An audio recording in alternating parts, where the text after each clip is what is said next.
माता जी एंड राम राम सभी को। कैसे हो आप सब भाई? होप सारे एकदम ठीक होंगे, एकदम स्वस्थ मस्त। देखो कैसे लग रहे हैं हमारे घर के फ्रूट्स। आम ही आम, पकने का वेट है अब। बट ये यार ये बहुत बड़े बड़े वाले आम है, इनको पकने में बहुत टाइम लगता है। ये देखो और भी हैं पीछे, थोड़ा पीछे चलते, पीछे बहुत सारे हैं, बहुत सारे। बट गर्मी की वजह से ये देखो, बैक कैमरा से दिखाती हूँ। सी, ये तो बिल्कुल नीचे खेत के साथ लगने वाला है। इस वाले टहनी में ज़्यादा है। ये देखो पकने में टाइम है, बट ये सारे आम ना बहुत बड़े बड़े वाले आम हैं, अभी पके नहीं हैं। और हम इनको पेड़ में ही पकने देते हैं, ताकि ऐसे निकाल के नहीं रखते। ये देखो ऊपर बहुत सारे हैं।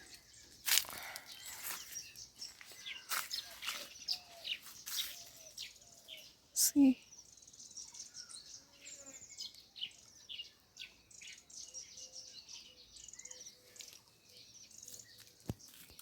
और ये देखो अमरूद भी लग चुके हैं। अमरूद का भी बहुत बड़ा पेड़ है ये, मतलब एक नहीं है, और भी बहुत सारे पेड़ हैं अमरूद के।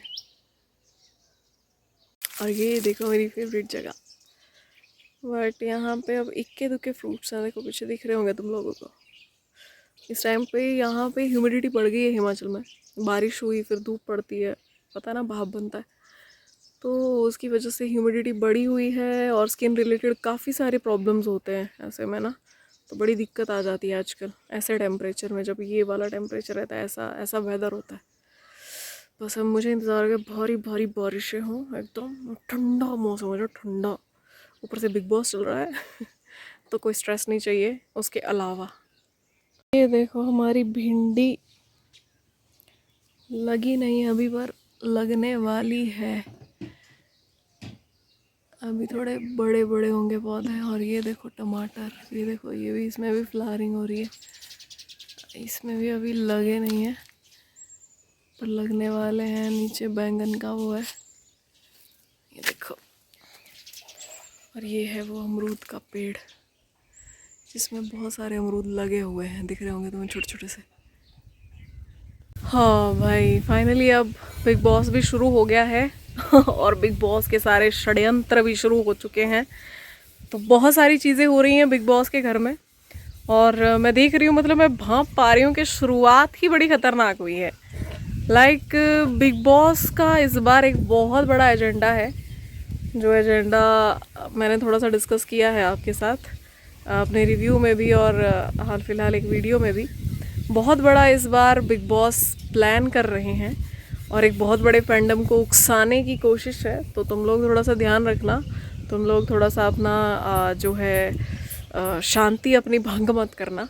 और इस बार बहुत सारी चीज़ें होने वाली हैं दोस्तों, आप लोगों को उकसाने की बहुत कोशिश होगी। बड़े फैंडम की अगर मैं बात कर रही हूँ तो मैं एल्विश आर्मी की बात कर रही हूँ। यहाँ पे सिर्फ एल्विश आर्मी को ही नहीं, यहाँ पे एल्विश यादव को भी उकसाया जाएगा। और बहुत सारी चीज़ें होने वाली हैं बिग बॉस के घर में। बिग बॉस की जो चालें हैं, जिस तरीके से वो एक्शन में आ रहे हैं, उस हिसाब से मैं भांप रही हूँ चीज़ों को कि क्या क्या होने वाला है। तो चीज़ें मज़ेदार भी हैं, लेकिन थोड़ी सी डिफ़िकल्ट रहने वाली हैं, खासकर एक फैंडम के लिए और एक कंटेस्टेंट के लिए, जिस हिसाब से अभी मुझे दिख रहा है जो हवा का रुख है। तो उस बारे में बात करते हैं। बिग बॉस होता है, हर बार होता है, और हर बार बिग बॉस की प्लानिंग प्लॉटिंग जो है अलग अलग कंटेस्टेंट्स के साथ अलग अलग होती है। इस बार बहुत सारी चीज़ें हो रही हैं, जिसकी वजह से मुझे लगता है कि एल्विश आर्मी वालों, आपको उकसाने की पूरी पूरी कोशिश की जा रही है, क्योंकि टारगेट यहाँ पे लवकेश कटारिया नहीं बल्कि एल्विश यादव नज़र आ रहा है मुझे। स्टेज पर से ही मुझे वो ही फीलिंग आ रही है कि लवकेश कटारिया को सामने रखकर उनके कंधे पर से निशाना साधा जा रहा है एल्विश यादव की तरफ। वो आपने देख ही लिया होगा जिस तरीके से उनको इंटेरोगेट किया गया, इंटरव्यू लिया गया उनका स्टेज पर, लवकेश कटारिया का, और टारगेट किया गया लवकेश कटारिया को स्टेज पर ही। उसके बाद जब बिग बॉस ने कन्फेशन रूम में बुलाया और कहा कि क्यों अकेले आप कुछ नहीं कर सकते क्या, तो वो सारी चीज़ें यहाँ पे जो पर्सनल अटैक हो रहे हैं कटारिया पर, वो बहुत ही अजीब है। और यहाँ पे ऐसा कोई इंसान नहीं है, ना ही बिग बॉस के मेकर्स ऐसे हैं जिनको ये नहीं पता कि लवकेश कटारिया के पीछे कितना बड़ा फैंडम है इस वक्त जो उनकी सपोर्ट में खड़ा है। उसी फैंडम को उकसाने की चीज़ें हो रही हैं, उसी फैंडम से हाइप लेने की कोशिश की जा रही है। मुझे यहाँ पे साफ साफ तौर पर चीज़ें नज़र आ रही हैं कि एक होता है ना कि आप पॉजिटिव तरीके से चलो, लेकिन नेगेटिव फेम भी फेम होती है।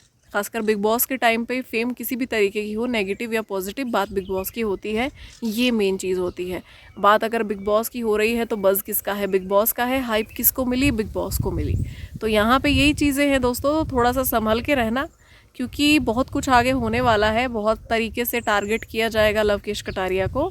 अभी से ही मुझे वो रुख दिखाई दे रहा है बिग बॉस का, जिस तरीके से वो चाहते हैं कि लवकेश कटारिया थोड़ा सा आइसोलेट करे अपने आप को, या जो भी है वो अपने तरीके से लवकेश कटारिया का इस्तेमाल करना चाहते हैं। लाइक लवकेश कटारिया को एक मोहरा बनाने की कोशिश हो रही है घर के अंदर, बट मुझे नहीं लगता कि उसमें वो इतना ज़्यादा कामयाब होंगे। कैसी कैसी सिचुएशंस में उन्हें डाला जाएगा अभी ये देखना काफ़ी इंटरेस्टिंग होगा। फिर उसके अलावा बात की जाए तो जिस तरीके से अभी एंट्री हुई है और बाहर हम जो हेट देख रहे हैं लवकेश कटारिया के लिए, वो भी भाई एक बड़े फैंडम का ही एक डिसएडवांटेज है, क्योंकि एक बड़ा फैंडम उनके साथ है और ख़ासकर एल्विश यादव अगर उनके साथ है तो वो हेट उनकी तरफ आ रहा है घर के अंदर। मैंने ये चीज़ तो हमेशा ही नोटिस की है कि एल्विश यादव की सपोर्ट में कोई भी खड़ा हो तो उसको हेट तो मिलता ही है, और वो तो इतने अजीज़ दोस्त हैं, वो तो एल्विश के एक फैमिली मेम्बर जैसे हैं, उनके लिए एक भाई जैसे हैं, तो उनको तो हेट पड़ने वाला है। यहाँ पे इस वक्त जो है UK07 राइडर से जोड़ने की कोशिश की जा रही है लवकेश कटारिया को, लेकिन मुझे 1% भी ऐसी फीलिंग नहीं आ रही है। ये मैं इसलिए नहीं कह रही हूँ कि एल्विश आर्मी मुझसे प्यार करती है तो मैं उनको प्लीज़ करने के लिए ये सारी चीज़ें बोल रही हूँ, लेकिन नहीं। जिस तरीके से लवकेश कटारिया ने स्टेज पर जो भी सवाल उनसे पूछे गए उनके जवाब दिए, UK07 राइडर शायद ये सब नहीं कर पाते और बहुत उल्टा पुल्टा वो जवाब देकर आते वहाँ पे। साथ ही साथ यहाँ पे जिस तरीके से बिग बॉस ने उन्हें थोड़ा सा डिमोरलाइज़ करने की कोशिश की कि तुम अकेले कुछ नहीं कर सकते हो क्या, ये सारी चीज़ें जब बिग बॉस ने उनको बोली तो वहाँ पे फिर कोई बंदा भी होता वो हताश हो जाता, एक बार वो सोच में पड़ जाता कि भाई ऐसे क्या गुनाह कर दिए, ऐसा क्या ही करके आ गया मैं, है ना। तो वहाँ पर भी कुछ नहीं, उन्होंने अपने आप को उसी तरीके से संभाल के रखा है। और घर में भी ऐसा नहीं है, ऐसी चौड़ में मुझे लवकेश कटारिया नहीं नज़र आ रहे हैं जैसी चौड़ में UK07 राइडर घूम रहे थे उस टाइम पे कि हाँ भाई मेरी ब्रो सेना है या एल्विश आर्मी भी है। कोई भी फ़ैन आपको नहीं बचा सकता अगर आपकी पर्सनैलिटी बिग बॉस के घर के अंदर आप जो है एक वैसी नहीं दिखा पाते हो जैसी वहाँ पे चाहिए और जैसी लोग देखना चाहते हैं, तो आपको कोई भी नहीं बचा सकता है भाई। अगर आप कुछ कर ही नहीं रहे हो तो फिर कितना भी सपोर्ट हो आप नहीं जीत सकते हो। यहाँ पे ऐसी बात मतलब है ही नहीं बिग बॉस के घर में। तो भाई यहाँ मुझे बिल्कुल भी ऐसी मुझे तो वाइब नहीं आ रही है, बट हाँ लोग अपना जो ग्रज है वो निकालने के लिए ऐसी चीज़ें ज़रूर कर रहे हैं कि जोकर के टैग्स दे रहे हैं ये वो सो, किसी भी तरीके से नहीं भाई, वो उस फ्रेम में फिट ही नहीं हो रहे हैं जिस फ्रेम में आप उन्हें फिट करने की कोशिश कर रहे हैं।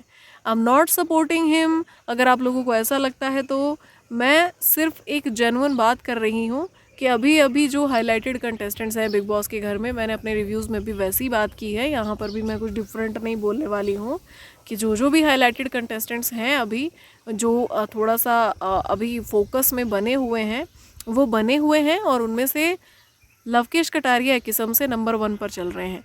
उनकी इन्वॉल्वमेंट है घर की चीज़ों में, घर के मुद्दों में, जो छोटा मोटा हम देख भी रहे हैं लाइव फीड में, जो इन्वॉल्वमेंट हमने अगर आप उनको कंपेयर कर रहे हैं, उनको जोड़ने की कोशिश कर रहे हैं अनुराग डोभाल से, तो वो इन्वॉल्वमेंट हमने उनकी नहीं देखी थी। उनका एक अलग ही पता नहीं अलग ही एजेंडा लेकर गए थे वो घर के अंदर कि क्या ही था, उनको लगा था कि जैसे एल्विश यादव की धूम मची है तो मेरी भी मच जाएगी, लेकिन एल्विश यादव में वो बात भी है तो धूम मची थी, और वो बात वो झलक मुझे लवकेश कटारिया में देखने को मिलती है, और शायद इसीलिए वो सबका टारगेट है इस वक्त। ये सबसे बड़ी चीज़ है कि वो सबका टारगेट इसी वजह से है अभी, क्योंकि उनका कनेक्शन एल्विश यादव से है। तो मुझे लगता है कि एल्विश यादव वाला अगर फ़िल्टर आप हटा देंगे, एल्विश यादव एक अलग पर्सनैलिटी है, लवकेश कटारिया एक अलग पर्सनैलिटी है, तो वो फ़िल्टर हटाकर अगर आप लोग देखेंगे तो आपको लवकेश कटारिया अकेले खड़े नज़र आएंगे और अपनी इंडिविजुअल पर्सनैलिटी के साथ खड़े नज़र आएंगे। वो अपने इंडिविजुअल ओपिनियंस के साथ आपको नज़र आएंगे, तो भाई उस तरीके से एक फ़िल्टर हटा के वो चश्मा हटाओ ज़रा, वैसे देखो और एक न्यूट्रल ऑडियंस की तरह देखो, तो आपको चीज़ें सही लगेंगी।